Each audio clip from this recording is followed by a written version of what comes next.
All right, let's get a check on what's playing out in the crypto market now.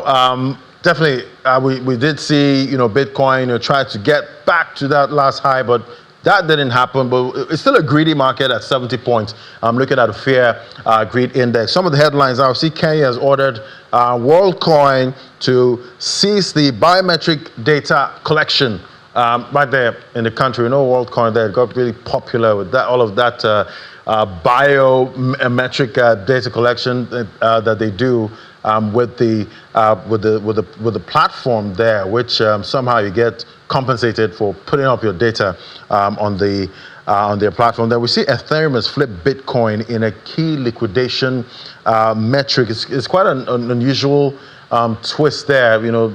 Definitely it's not flipped Bitcoin on CoinMarketCap, but when you're talking about that liquidity there, it's not been seen in a while. This move shows that Ethereum's potentially troubling, downturn there makes it that liquidity there impacts, how much liquidity. If you compare Ethereum and Bitcoin, that's a key metric there, and we've seen that flip. Then Paul Atkins, the chair of the Securities and Exchange Commission, has outlined his plan to revamp the agency's policies on cryptocurrency. Remember when the crypto community in the US wanted Gary Gensler gone, so he's gone now, and the new chair is going to bring up some new rules going forward.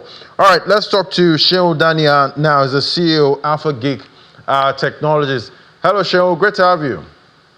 Hi, good afternoon, Laddie. Good afternoon, Sheol. So it's all about those strategic Bitcoin reserves. At this point, we've seen the US and President Donald Trump, he did promise the strategic Bitcoin reserve. How do you think it's going with that now? Basically, we're seeing a new dynamics to the adoption of cryptocurrencies worldwide. For a country like the United States to be talking about having Bitcoin as their reserve, it means a lot for the ecosystem as a whole. But I believe that even at this side of the world, we see that there's a need for us to actually take Bitcoin and cryptocurrencies very, very seriously. US taking that position means they want power, and they want to, they see that that's where the world is going. And having that on their reserve sheets actually gives them power, and also gives them the opportunity to be able to leverage off the growth in the price of Bitcoin. Let's remember that Bitcoin is already, it's finite. It's still going to be done with mining. That means it will become very, very scarce. And just a few people or a few countries that have Bitcoin in their possession will be able to call the shots in the not so distant future.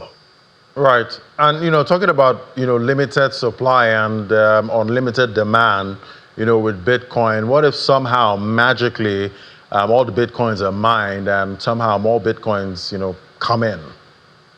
I mean, Bitcoin is divisible up to 8 decimal points. Those are the Satoshis. So I mean, people will then now start dealing more with sats, but it still does not negate the fact that the value of one Bitcoin would have exploded astronomically.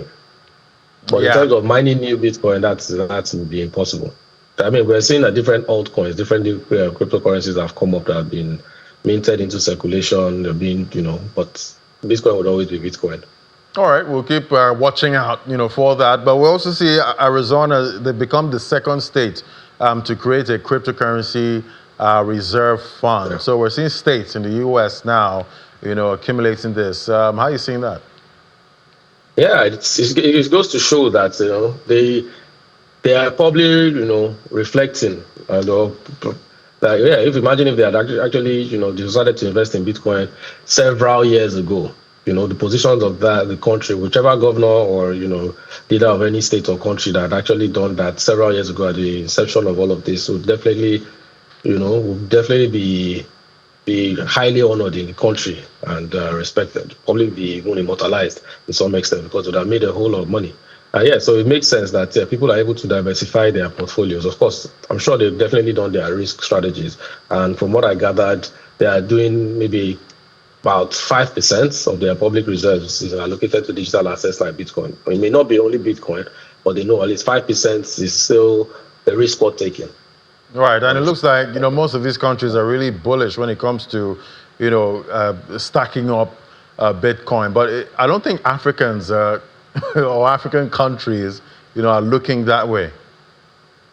I mean, so let's say for Nigeria, for instance, starting from home, we know that the conversation is different now. The current administration and the current leadership of the SEC are actually taking, they've gone full support, regulating cryptocurrencies. In terms of reserves, I believe that the conversation is ongoing about, Nigeria, but of course they still need a lot of.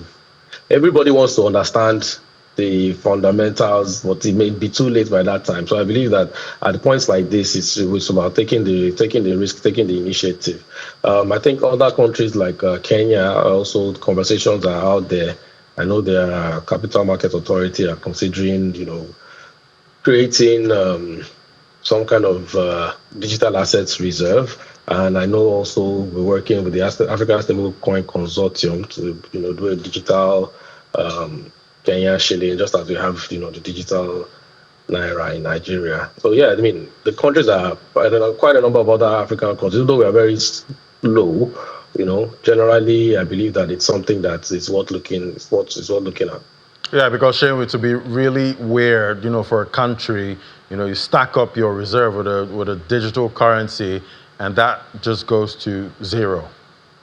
Yeah, so that's why there'll be risk mitigation, even as individuals and as businesses. It's always whatever kind of investment it is, you have to diversify your portfolio. Because there will be up and down, there'll be ups, there'll be downs.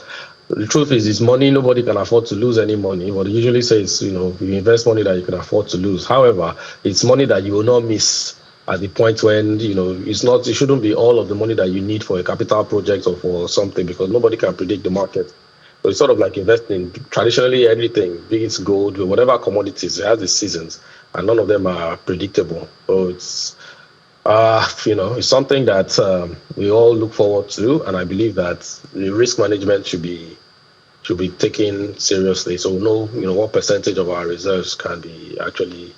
Right. I know you did mention, investing money you can afford to lose, but I hear with the cost of living crisis, there's no money you can afford to lose. Nobody can afford to lose anything. So I mean, pretty much, it's sort of like you would. It's not financial advice, but you would kind of like change priorities or move priorities around. So if I traditionally, maybe, I mean, I'm not saying that this is what I do, but if I traditionally have 3 meals a day, I can decide to do 101, and then my lunch money I always put into buying or investing in some assets. Right. Okay, that makes sense. But me, I'm doing 010. Thank you so much, Daniel, for bringing us up to speed on what's played out. Thank you.